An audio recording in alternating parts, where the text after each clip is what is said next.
Hello class, today's lecture is on chapter 21, Communicator. The objective to today's lecture is to describe the communication process while identifying factors that influence communication. List at least 8 ways in which people communicate non-verbally. Describe the interrelation between communication and the nursing process. Identify patient goals for each phase of the helping relationship. Use effective communication techniques when interacting with patients from different cultures. Use a standardized communication technique or SBAR to communicate with physicians and transfer patient information to other nurses. Evaluate yourself in terms of the interpersonal competencies needed in nursing. Describe how each type of ineffective communication hinders communication. And also, lastly, to establish therapeutic relationships with patients assigned to your care and describe effective interventions for patients with impaired verbal communication. To start, we're going to discuss communication. Communication or good communication is, of course, a necessary skill for all nurses to have. Communication skills are considered the building blocks for professional relationships. Communication is the process of exchanging information and generating and or transmitting what you consider meanings between two or more individuals. It is the foundation of society and the most primary aspect of a nurse-patient interaction. Without communication, it would be impossible to share family experiences, to gain any type of knowledge, establish and or maintain practice protocols, and enhance caregiving. By nature, humans are considered social beings, and human needs are met in collaboration with other human beings. Human relationships enable us to meet our physical and safety needs. Communication also assists in meeting our psychosocial needs of love, belonging, and self esteem. The ability to communicate is basic to human functioning and well being. So, as I said before, in a real brief summary, the process of communication is basically exchanging and or transmitting exchanging information and transmitting meanings between two or more individuals. Communication is considered the primary aspect of the nurse patient relationship. And lastly, communication is basic to human functioning and well being. There are 5 parts of communication process. You'll look at David K. Berlow in 1960, stated that these are the 5 parts of the process. I expect for you to know these 5 parts um, uh, and be able to describe or distinguish them on test items. The stimulus, or what they call the referent, is basically the person that receives the message. The stimulus or the referent is the person that receives the message. The sender or source of the message is considered the encoder, and the person that primarily is the one that initiates any type of communication. And then the message itself which is basically just the physiologic product of the source. The medium or channel of communication is in how the message or what way the message is being sent, and then the receiver or decoder is the person that gets the message. The communication process. Effective communication should encompass an interest to the receiver. It should take minimal time for the receiver to decode. So, in order for me to put that in a way that you can understand, is in order for one to say that a person has effective communication, that means that the receiver has to be able to understand that particular form of communication. So, how do you know if the person or the receiver is one that when they receive the information, um, that it is being effective is based on feedback. Feedback is essentially confirmation that the message was understood. So things is, for instance, like noise distorts or can distorts um, the quality of the message. At times, it can be distorted because a person may think they heard one thing, or uh, there may be other reasons.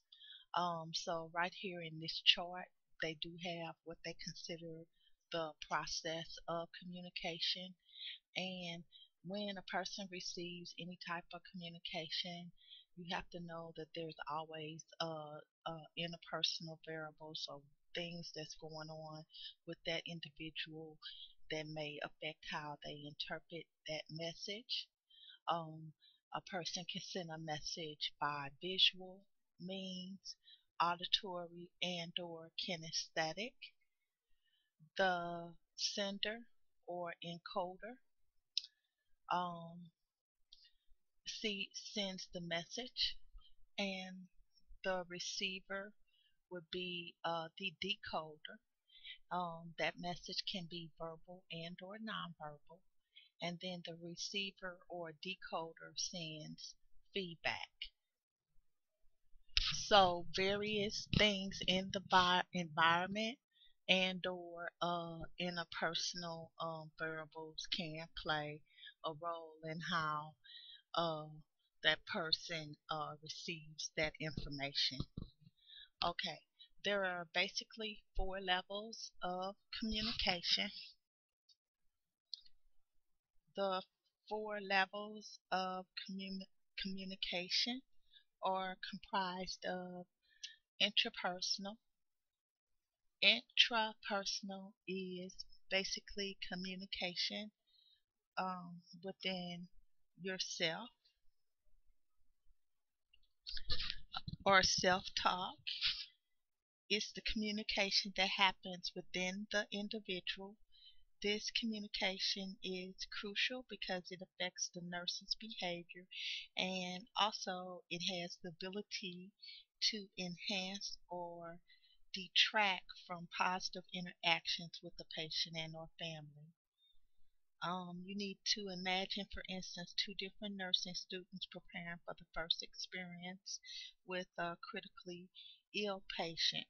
Both are frightened.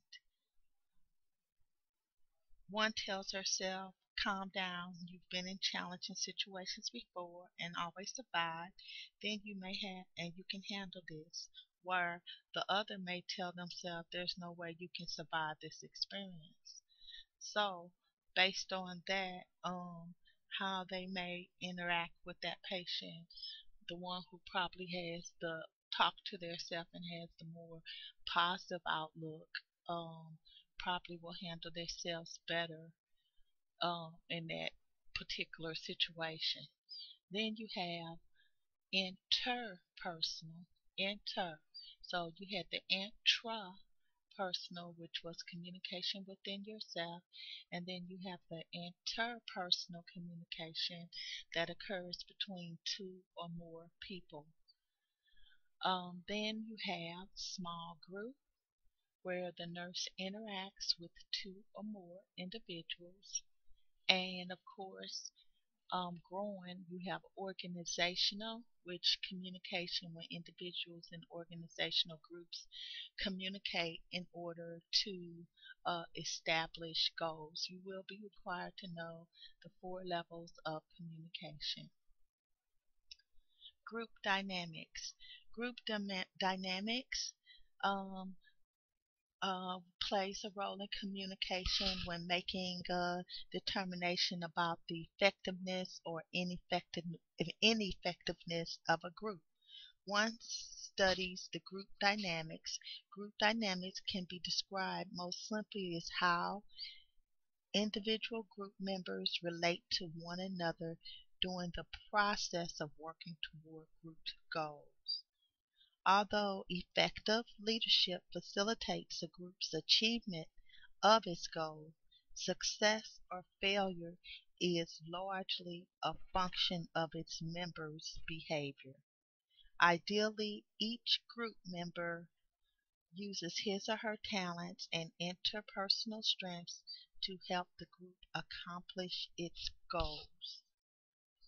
So, how group members relate to one another when working to obtain group goals. Um, the group's successes and or failures are largely dependent on what they consider group dynamics, and group members should be sensitive and respectful to the needs of all the members. And it's probably very important to potentially set ground rules for all members to follow and hold each other accountable for following these particular rules. Question. A nurse who reassures herself that she is prepared to speak in front of a group of her peers is using which of the following types of communication? A. Intrapersonal. B. Interpersonal. C. Group. Or D. Organizational. The answer to that would be A, which would be intrapersonal. Roles of group members. There, within the roles of the group um, members, you have people who are task oriented. These individuals focus on work to be done. You have maintenance. That is primarily when one focuses on the well-being of people doing whatever particular work. And then you also have what they consider self-serving. These individuals advance the needs of individual members at group's expense. I'm sure that all of you guys have been accustomed to working with those type of individuals. Question. An individual who dominates a group meeting to promote his own personal agenda is performing which of the following group member roles? Task oriented. B. Group building. C. Maintenance. Or D. Self serving. And of course, all of you know it's D. Self serving. There are also forms of communication. Um, First of all, you have verbal communication, and verbal communication is simply an exchange of information using spoken and or they said written words, and it depends on whatever language that one is using at that particular time. Um, Nursing consideration for verbal communication. Intellect, education, and or ethnicity must be taken into account when when you're listening to someone or you're trying to decode verbal communication. You may want to have to consider in some cases where maybe even English may be a second language. Um, So you must, as a nurse, develop adequate language skills. Sometimes, often, individuals may even have certain codes or whatever, or what we might sometimes even call slang language, as far as verbal communication, where you may not be aware of what that particular language is. So here's a little cartoon always on the aim of the group. So right here where it's saying, and that is why we left on 3. And you can see right here where basically they weren't working together as a group and they dropped the patient on the floor. Forms of communication. Nonverbal. Getting back. Nonverbal communication is transmission of information without the use of words, spoken or written, which means so it's often nonverbal communication is often termed as body language. Um, a nursing consideration would be to look for any type of subtle and or hidden messages in what is being said verbally by the patient. Be aware of nonverbal messages sent and or received. So you're going to look at your patient. Sometimes when a person, for instance, may not be telling the truth, or they may be ashamed, they may look away, they may not make eye contact. Sometimes you can tell and look at a patient or a person and maybe they're grimacing. You can tell that they are in pain or whatever, like that. Types of nonverbal communication. Okay, we were discussing nonverbal communication, and there are all types of nonverbal communication. You have like touch, eye contact, facial expression, like I talked to you about grimaces, how a person's posture is, their gait, their gestures, a person's general physical appearance, mode of dressing, grooming. Sometimes when a person uh, is not well kept, that may mean that they don't think that highly of themselves. You have sounds and silence. Sometimes when a person is a talkative person and then all of a sudden they're silent, that may be a sign that something's going wrong. Or if you hear somebody and then that person says, oh, like that or something like that, then that may mean that there's a chance that there is something wrong or going on with that individual. Question. Tell whether the following statement is true or false. Touch is a personal behavior that means the same thing to all persons. The answer to that would be false. Of course, there are factors that influence communication. Those type of factors would be such as developmental level, based on a child, for instance, or an infant is not going to communicate in the same way that an adult is. Gender, there are certain areas where they seem to say that men communicate on a different level or do certain things differently than or women. Socio-cultural differences. We discussed one in one lecture where we discussed about how some cultures may be a little bit more just outgoing than other cultures, and then some cultures may tend to be more reserved.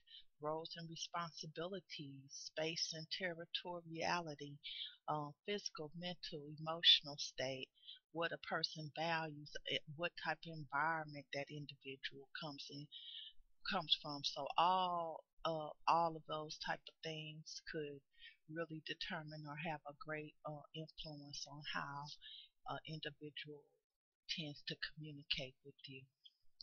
Therapeutic communication in the nursing process.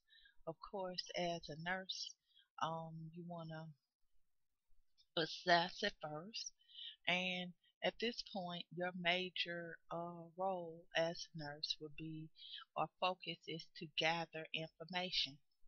Of course, you're gonna diagnose, and you're gonna, and that's basically where you formulate or display written communication, and then you're gonna outcome will be the identification and or planning, and that's composed through mutually agreed upon whatever type of outcomes by you and the particular client.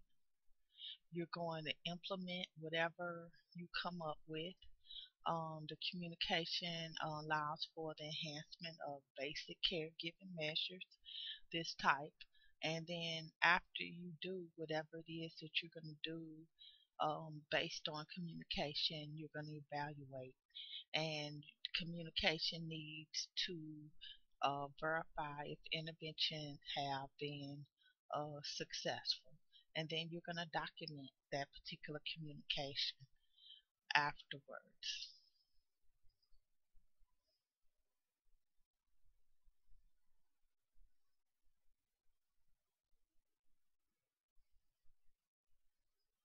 Okay, now what we're going to do is we're going to watch a brief video on communication in nursing, approximately 4 minutes long, which is going to basically show you the correct and the per se wrong way to communicate.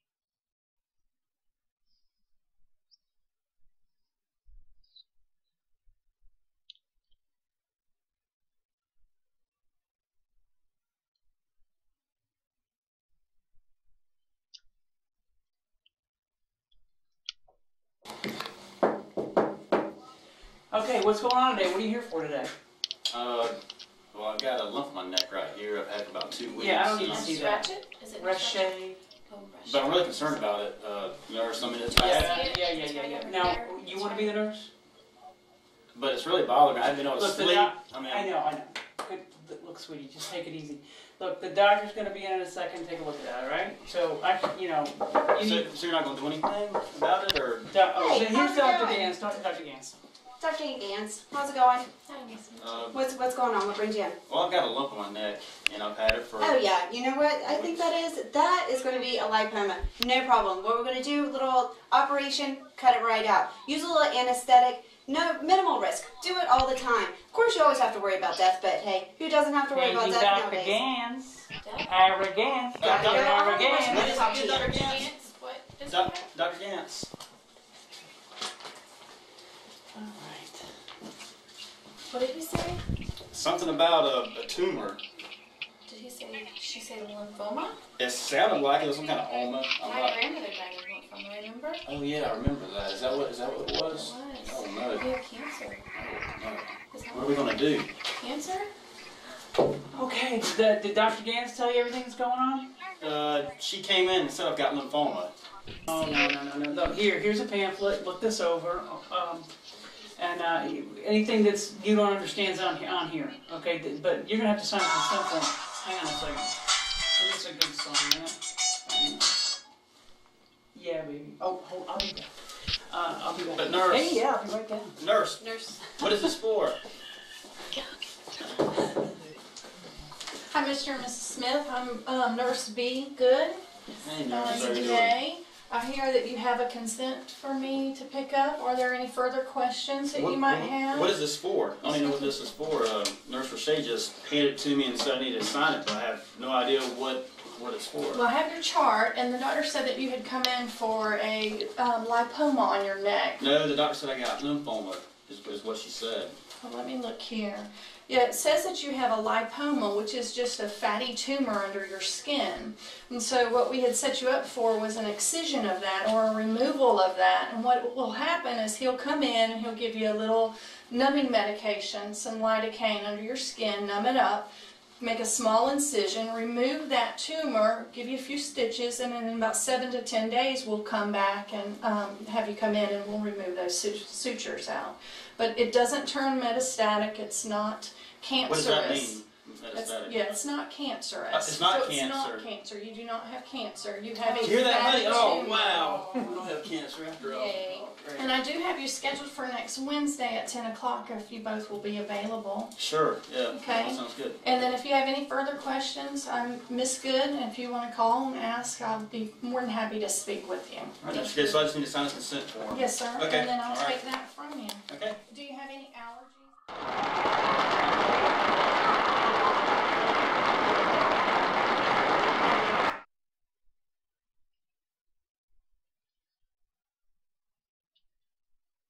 Okay, that was the brief video on communication.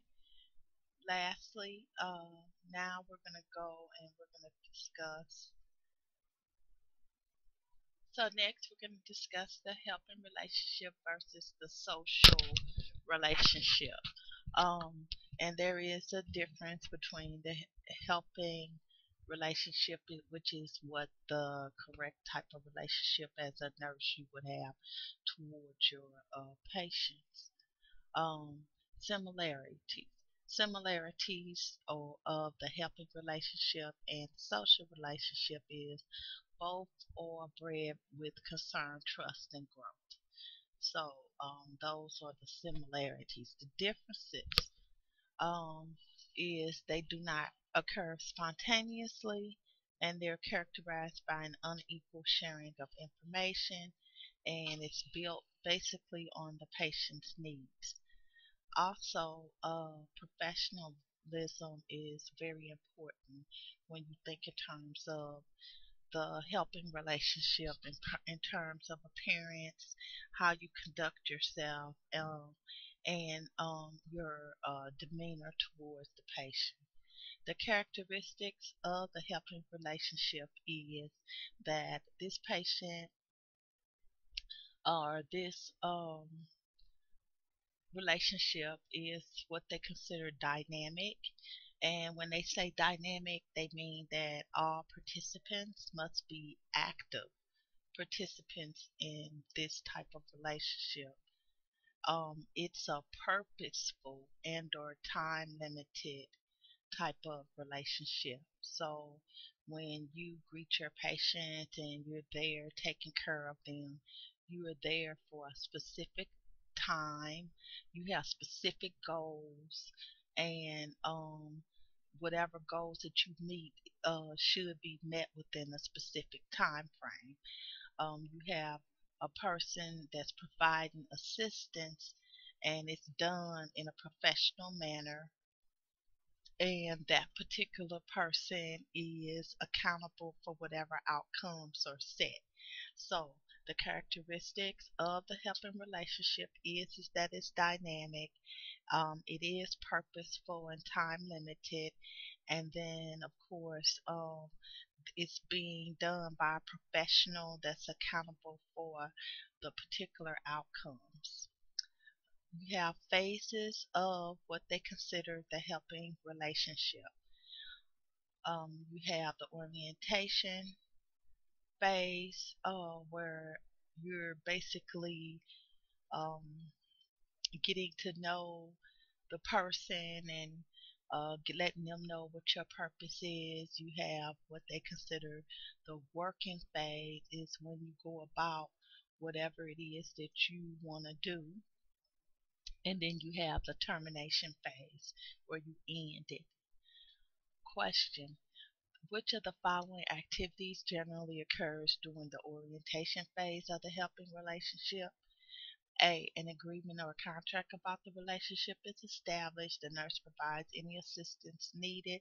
The nurse provides patient counseling and or teaching, and the patient and nurse examines the goals of the helping relationship for indications of attainment. It is an agreement or contract about the relationship would be established in the orientation phase of the helping relationship. So we're going to go over those goals of the orientation phase. Like we said, establish any type of tone and or guidelines for the relationship. You, of course, are going to identify people by their name. And you're going to always clarify what the roles of both people involved in this type of helping relationship is. You want to establish and or an agreement about the relationship, and you want to provide the patient with orientation to the healthcare system. And this is, like once I said, this helping relationship is considered a professional relationship. So once you move towards that orientation phase, you will go to what they consider the working phase. Within the working phase of the relationship, you will work together to meet the patient's needs.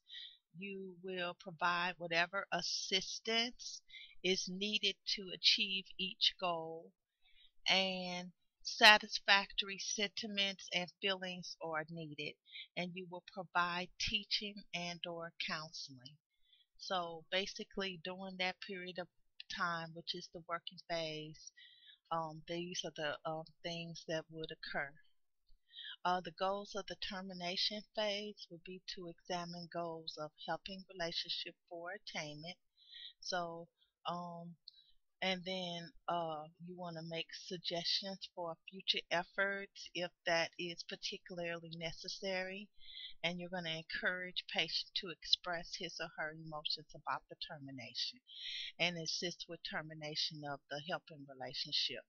And that's basically, I expect for you guys to know the difference between the orientation working and the termination phase, for testing purposes. Factors that promote effective communication would be uh, dispositional traits.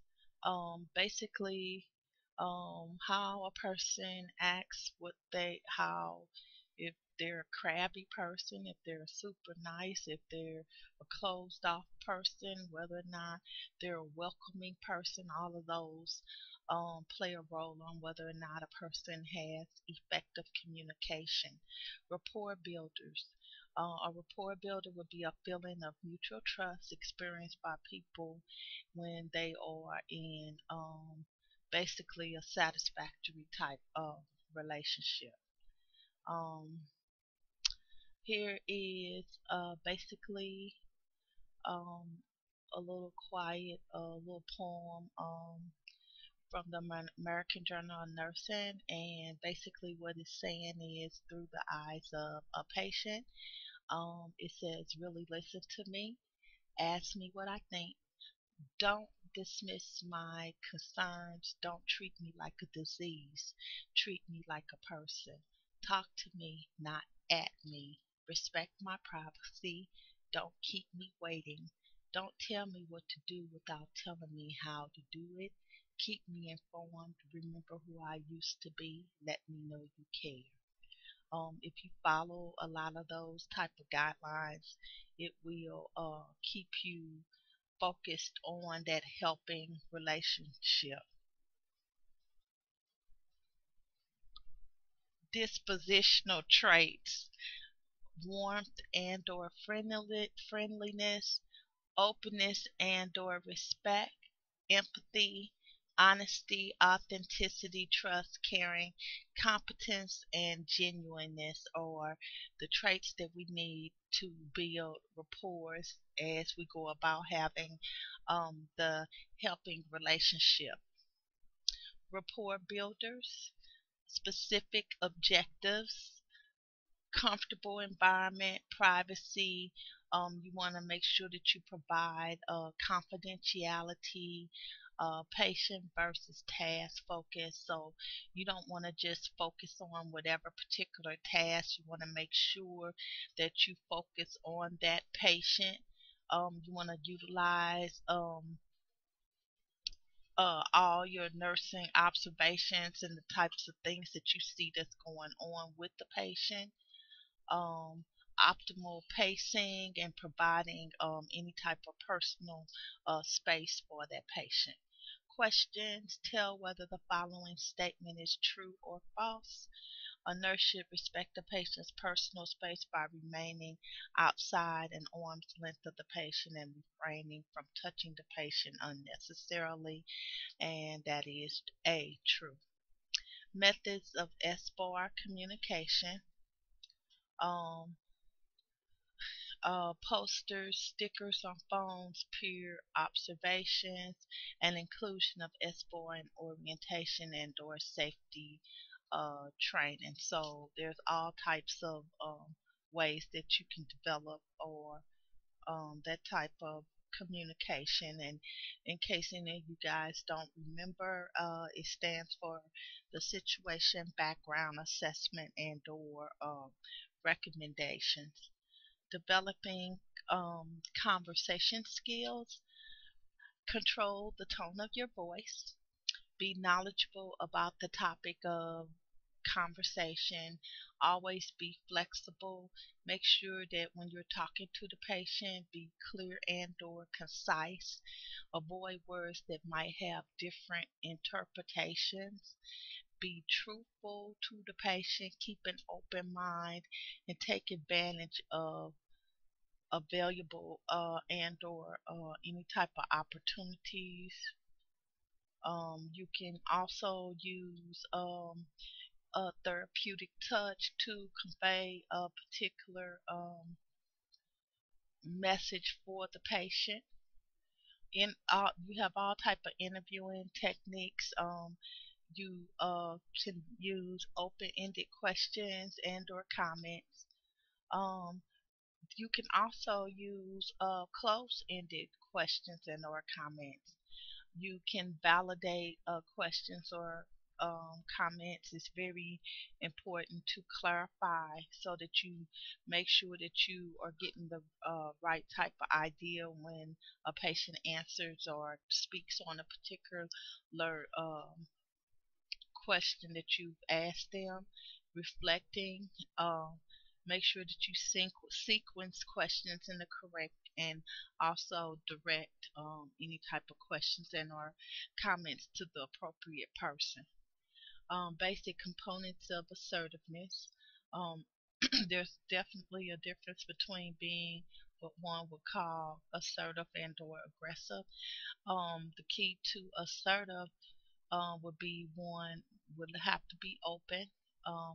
You would like for that person to be honest, and you would like for that person to be and or direct. Components of assertiveness is to have empathy, to describe one's feelings and or the situation, clarify one's expectations, and or anticipate any type of consequences as a result of what you're doing. Okay. Blocks to communication would be failure to perceive the patient as a human being, failure to listen to what's going on. You can see that or note that from the video that you had watched. Inappropriate comments and or questions. So that means in using closed questions where the person is unable to elaborate, using little cliches and using questions containing the words why and how, and using questions that probe for information can definitely be blocks of communication. Okay, so now what we're going to do is we're going to watch a brief video on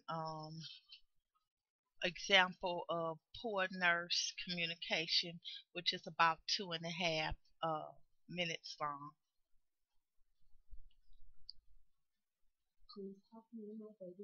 Please help me, my baby has a fever and I don't know what to do. Why don't you sit in the waiting room for a few hours until I am finished reading my magazine? But I am very concerned about my baby and I need your help. She has been crying all day, has a runny nose and feels hot. I am only 16, a single mom, and my parents kicked me out. I am not interested in your sob story. Maybe if you were not such a skank you would not be in this situation. I do not appreciate you interrupting me. You're very rude.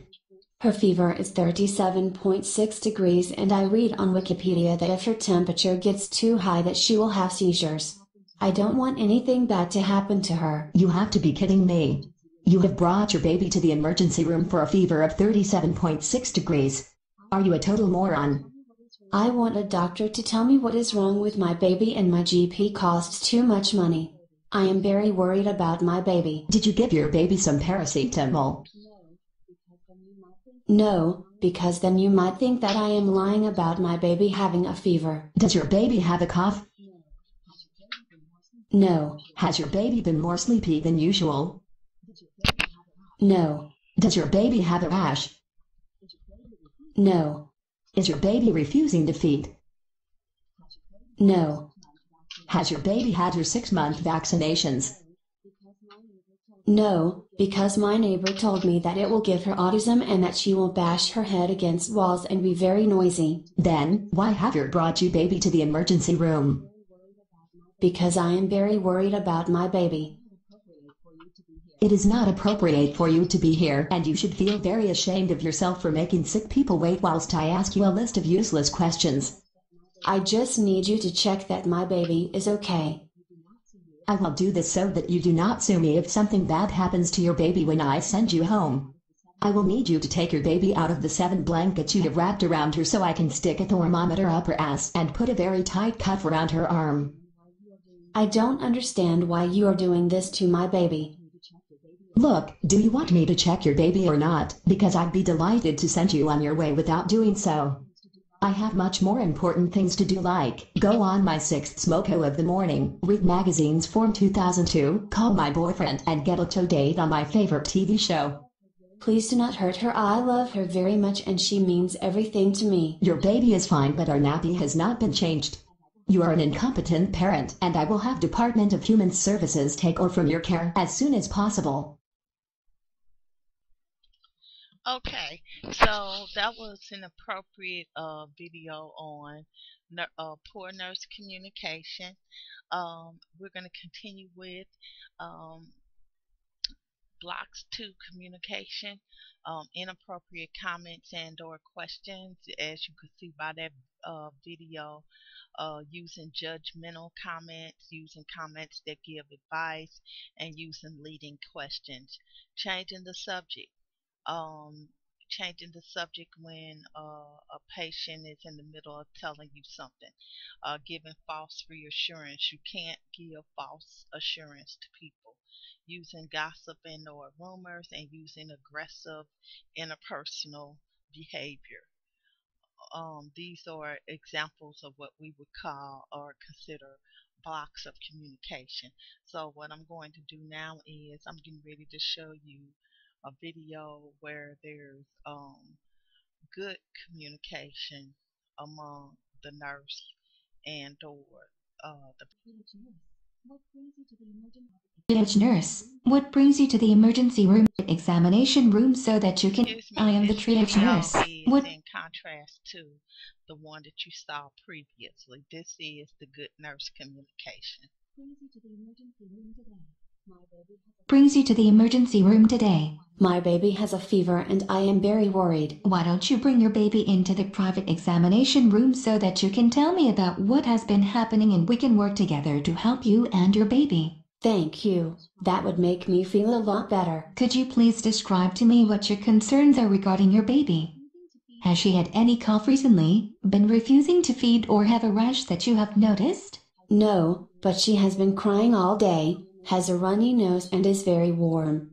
I am only 16 and she is my first baby. Her dad left me and my parents kicked me out. I understand that it must be very hard for you in this situation, and it is great that you care for your baby and want the best for her. I am, however, concerned that you don't have all the supports you need right now, and I would like to help you. Could you please just check that my baby is okay? I read on Wikipedia that if her temperature is too high she will have seizures. If you could please unwrap your baby from her blankets, I will take her temperature and put a cuff around her arm to check her blood pressure. This will not hurt your baby. I would like to reassure you that your baby's temperature is only slightly above normal.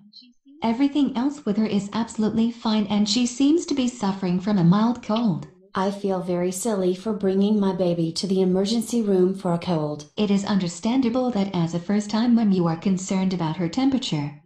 The internet has a lot of information that can be scary. I will give you a pamphlet on how to care for a baby with a fever.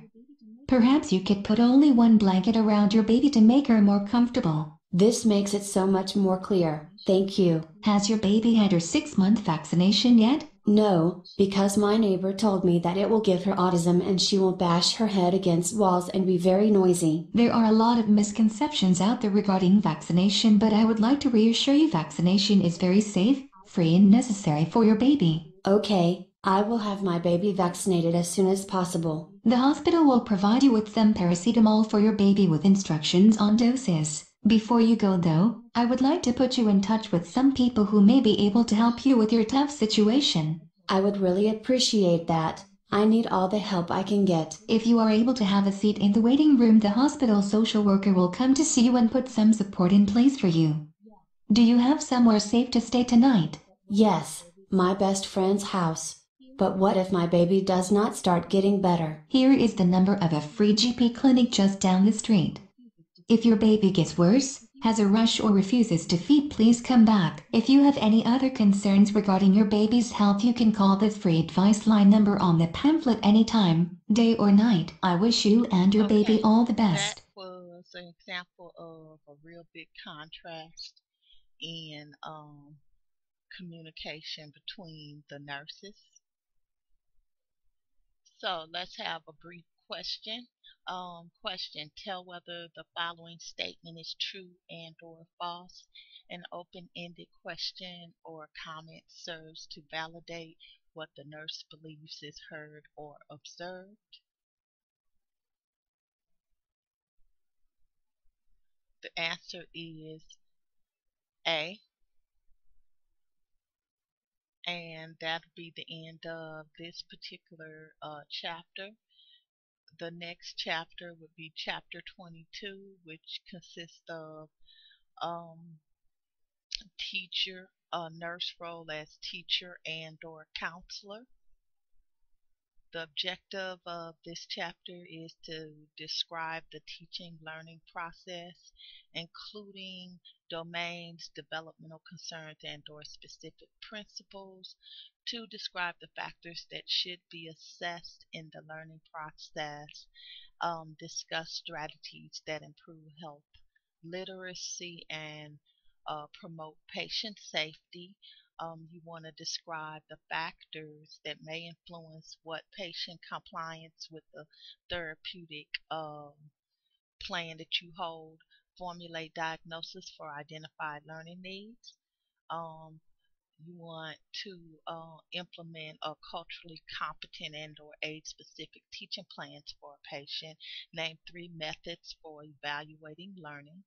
You want to explain what should be included in the documentation of the teaching learning process. Discuss the nurse's role as a counselor. Summarize how the nursing process is used to help patients solve problems and describe how to use the counseling role to motivate a patient toward health promotion. Aims of teaching and or counseling. Um, Aims of teaching or and or counseling for a patient will be patient education, the process of influencing the patient's behavior to affect changes in one would call knowledge, attitudes, skills needed to maintain and or to promote or improve health. Uh, Purpose of patient ed to help patients and family to teach to develop self-care abilities to maximize functioning and or quality of life. And then the counseling aspect is basically to provide the people the resources and support patient needs to actively participate in the plan of care. The aims of teaching and counseling continued uh, to maintain and or promote health, to help patients value health, to prevent illness. Um, there's a lot of different ways that you can go about preventing illness, restoring health, to develop or self-care practice that promote recovery, and also to facilitate, them coping with whatever illness that they may come into play by helping them adjust their lifestyle or modifying their behaviors. Outcomes promoted by teaching.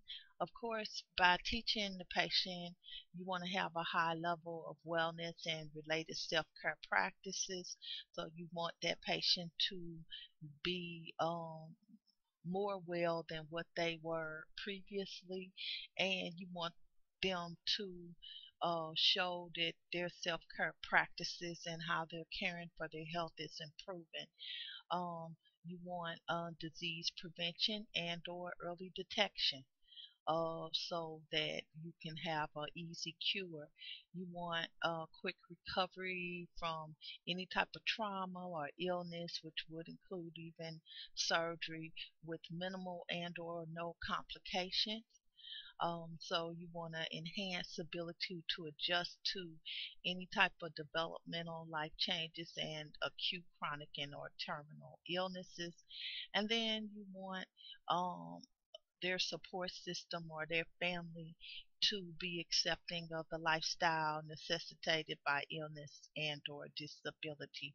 So as you being a nurse and you teaching the patients, these are all the different types of things that you're promoting and putting into play.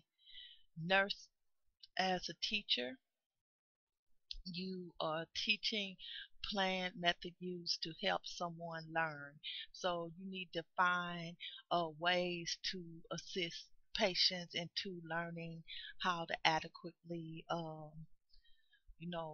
teach themselves. So you'll come up with that, and that is what we call generally your plan of care and how you're going to help implement that plan of care. The process by which learning, which is considered the process by which a person acquires or increases knowledge or changes behavior in a way that one can measure as a result of whatever experience that they tend to go through.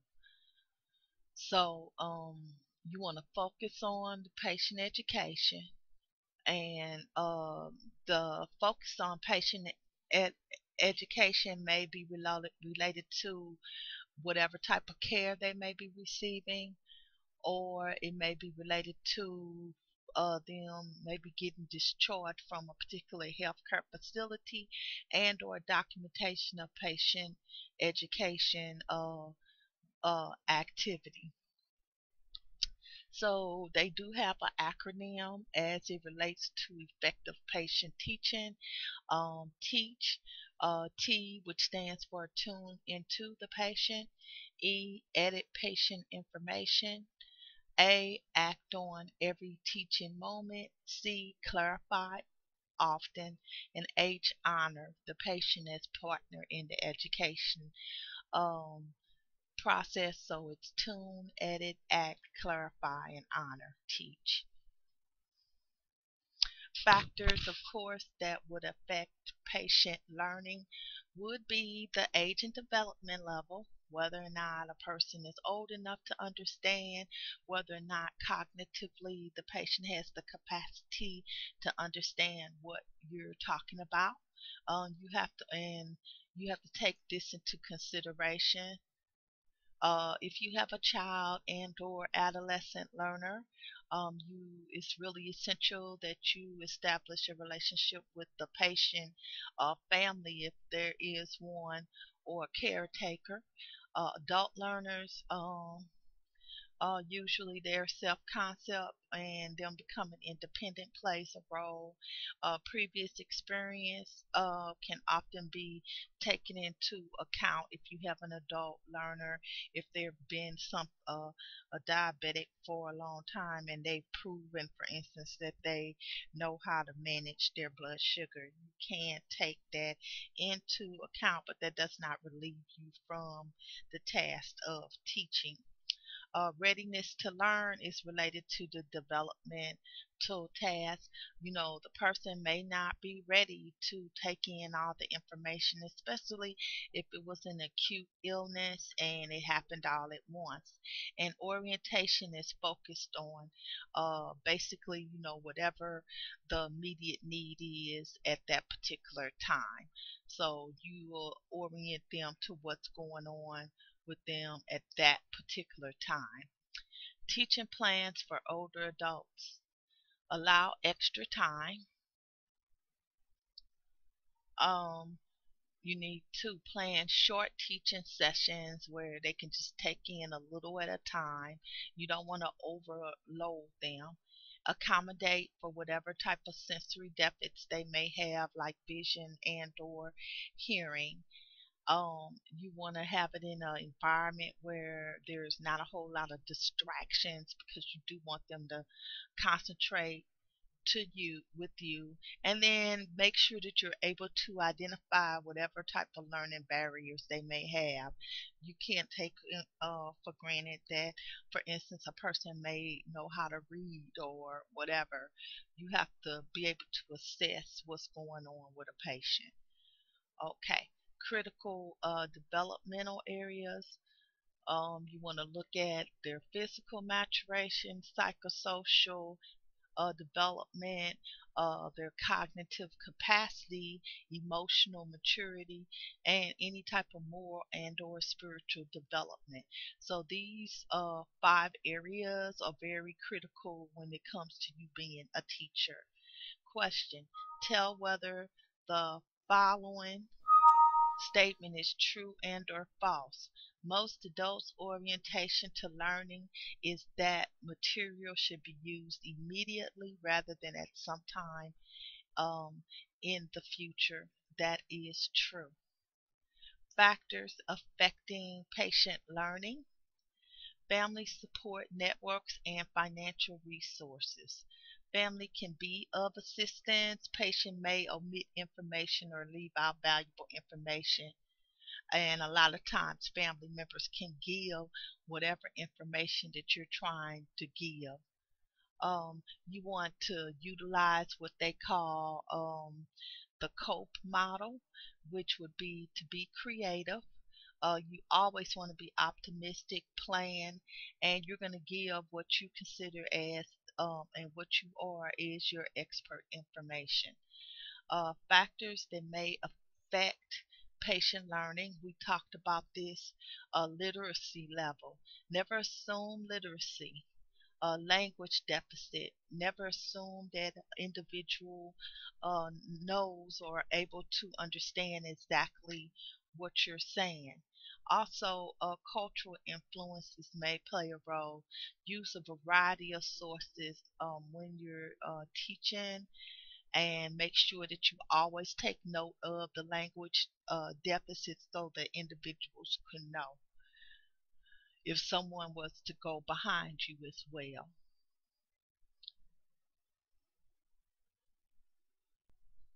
Okay, it's also very important for you to develop an understanding of the patient's culture. Um, a lot of places they work with a multicultural team so that communication and can be better. Be aware of any type of personal assumptions, biases, and or prejudices that you may have just as an individual, and understand the core cultural values of the patient and or group that you are working with. Develop any type of written material in their native language of the patient so that it can be easier for them to understand what you're trying to teach, and use testimonials of persons with the same cultural background as the patient. Question: tell whether the following statement is true or false.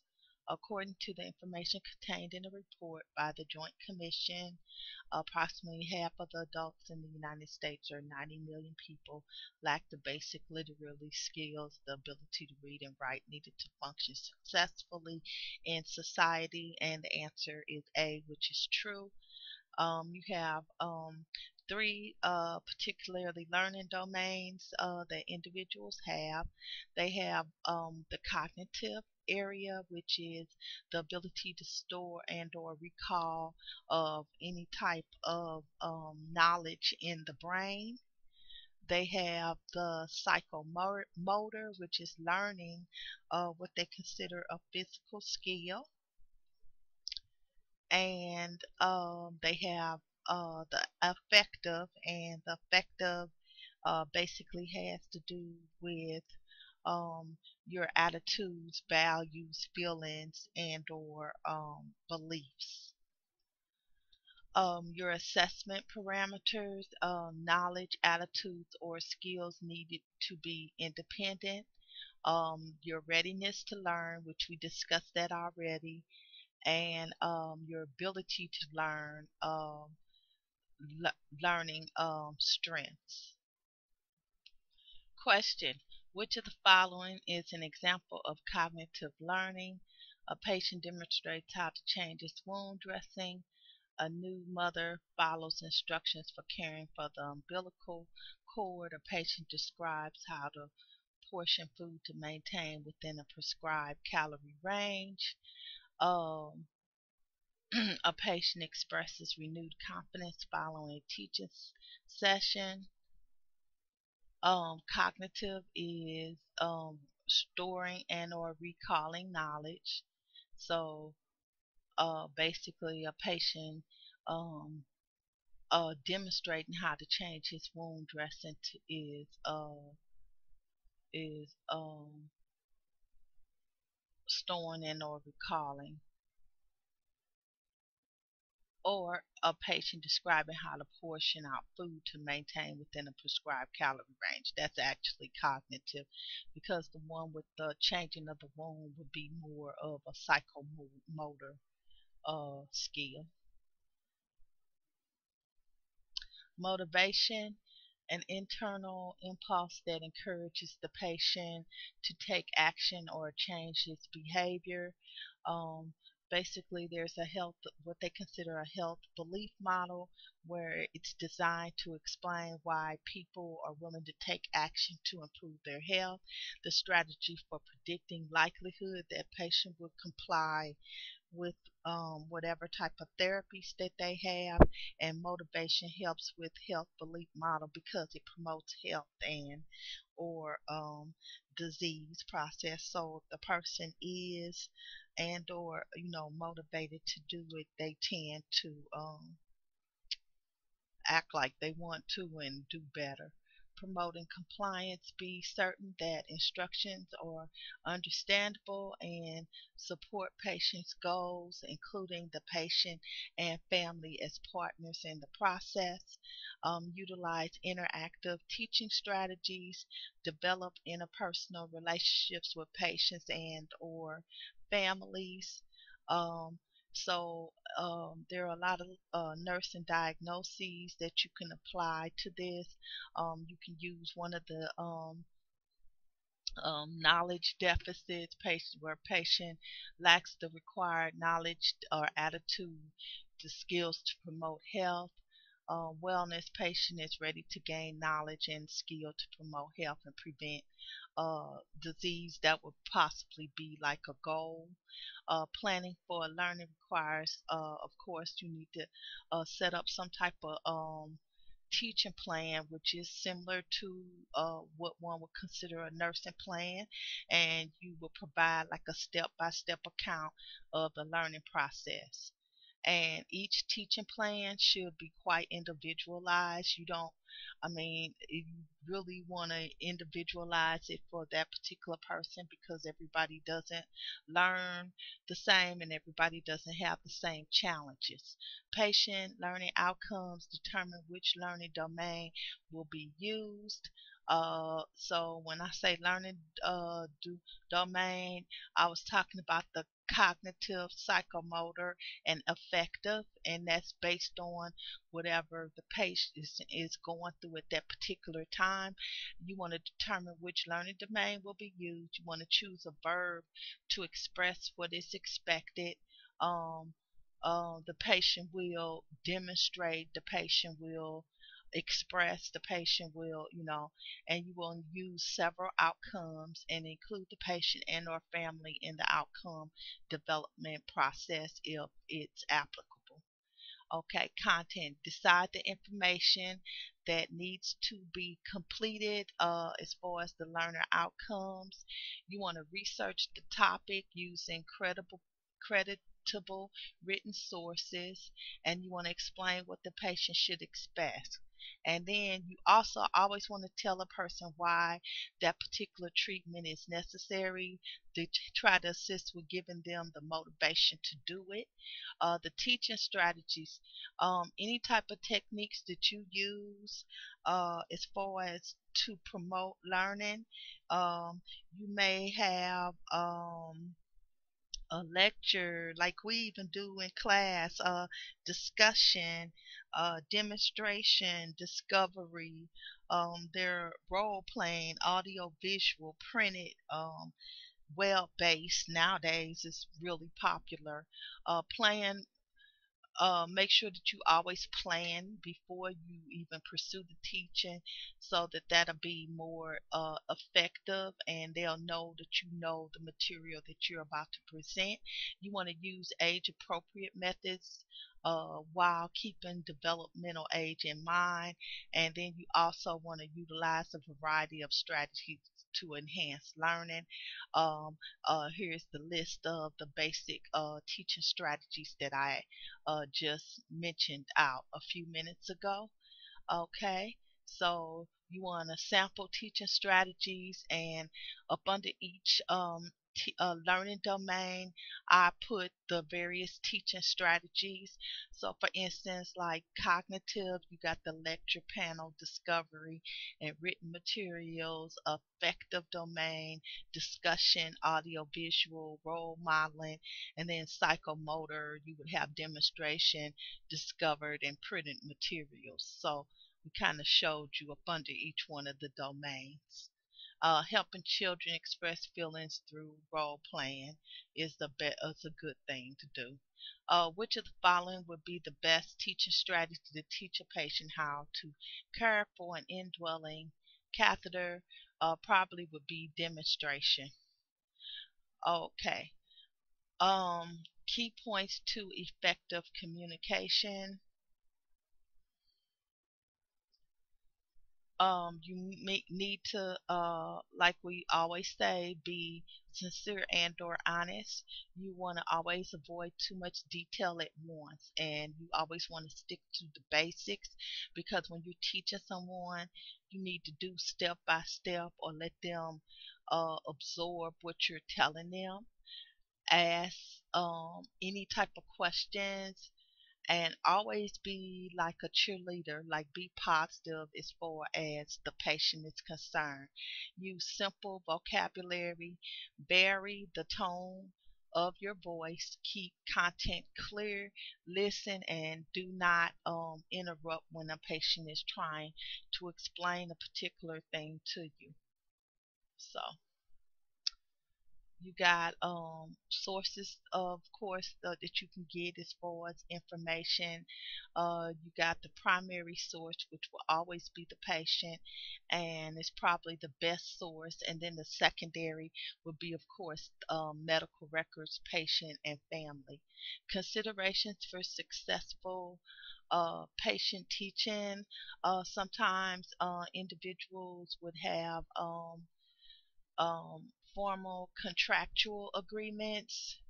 Um, you always, a lot of times, as far as the formal and or contractual agreements, that may occur because sometimes when you have a patient and maybe that patient may not have been the best in terms of uh, being like a very compliant individual, uh, there are times when it is necessary to have what they consider a formal and or contractual agreement um, with the patient.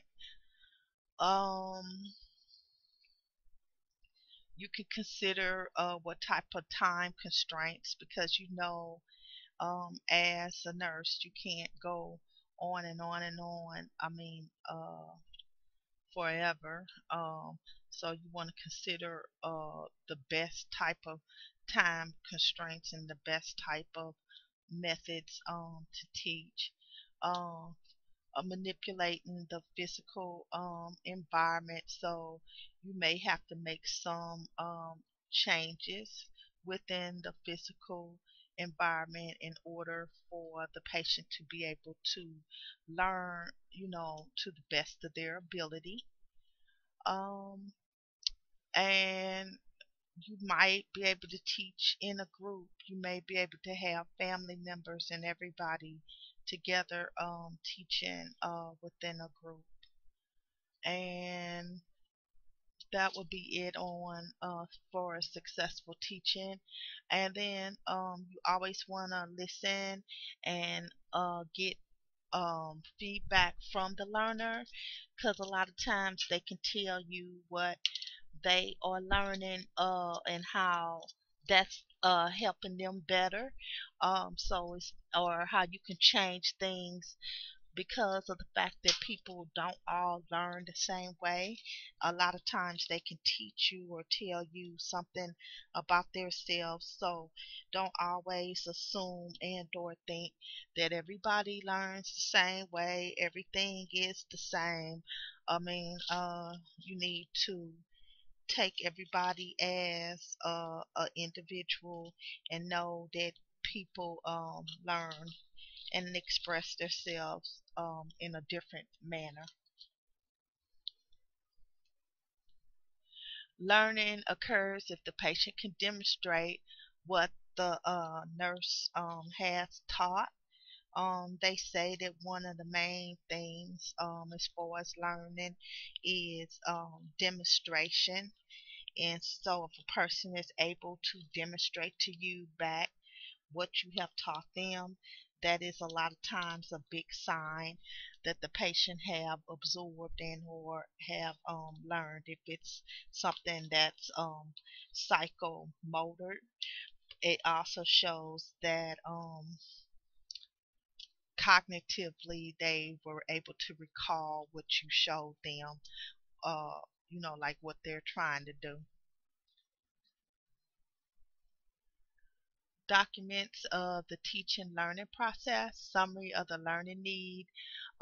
Also, you need to write what the plan is going to be and how you're going to implement that, and then have stages basically when you evaluate. So that's somewhat of simple nursing care plan. Guidelines to patient counseling. Um, Guidelines to patient counseling. What is counseling? Counseling is interpersonal process of helping patients to make decisions that promote their overall well-being, make everyone feel comfortable in the situation and or surroundings. Counseling may be formal and or it may be informal. Use interpersonal skills of warmth, friendliness, openness, and make sure you're always empathetic to a particular patient when you're caring in your counseling role. Effective counselor is often very, very knowledgeable. Uh, there are often advanced practice nurses in that particular role, like a psychiatric or mental health nurse who may specialize in counseling. And so the focus now would be just to make sure that counseling it would be like an everyday component of your nursing. It may address like an immediate concern where someone may be in need of it at that particular time. Um, they do have two types of counseling. Of course, you have your short term counseling, which might be used during a situational crisis, which occurs when a patient faces like an event or situation that causes a disruption in their life. Then you may have what one may consider as a long-term form of counseling. This type of counseling is a developmental crisis can occur, and when a person is going through a developmental stage or passage. For example, many women go through menopause, need assistance with adjusting, or like maybe you might have somebody that's going through long-term counseling, and it may occur in what they consider long-term counseling, long-term support groups. Also, lastly, they have what they consider motivational interviewing. Um, Motivational interviewing is basically an evidence based counseling approach that involves discussing feelings and incentives with the patient. For instance, like if you have someone that may say that they have nothing to look forward to or something like that. I do know there are 4 skills that have proven to be quite effective in motivational interviewing. These skills include reflective listening, where you restate the patient's response back to him or her, asking open ended questions which encourage discussion of the reason for making whatever the desired changes need to be made, or affirming, which means that you're going to support the patient's efforts and encourage further exploration. And then, of course, you're going to summarize. So, by summarizing, you're going to link and or reinforce material that has been discussed by you and the patient. Okay, question. Tell whether the following statement is true or false. Long term counseling is often appropriate for a person experiencing developmental crisis, and that would be true. Okay.